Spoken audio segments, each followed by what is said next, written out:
Welcome to Samba Samba. Enjoy the video. In this video, I will explain how to make cornbread more moist. We will start by focusing on key ingredients. Buttermilk is essential for a tender crumb and a delightful tangy flavor. For an even richer, moister result, consider adding about 1/2 cup of sour cream or plain yogurt to your batter.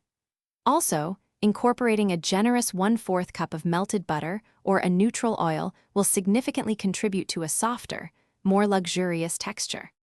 Next, let's talk about mixing and clever additions. It is crucial not to overmix your cornbread batter. Overmixing develops gluten, leading to a dry, tough result. Instead, gently fold the wet and dry ingredients together until they are just combined, with a few small lumps remaining. For an extra boost of natural moisture, try incorporating about 1/2 cup of creamed corn or unsweetened applesauce into your mixture. Now, let's discuss baking for optimal moisture. Preheat your oven to a higher temperature, around 400 degrees Fahrenheit, to ensure a quick, high rise and a tender interior. The most critical step is to avoid overbaking at all costs, as this is a primary cause of dry cornbread.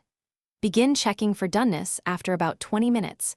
A toothpick inserted into the center should come out with moist crumbs, not wet batter.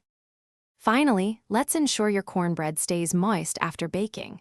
As soon as it comes out of the oven, brush the warm top with about 2 tablespoons of melted butter or a drizzle of honey for added richness and shine. Immediately cover the cornbread with foil or a clean towel to trap the steam, which helps keep it incredibly tender.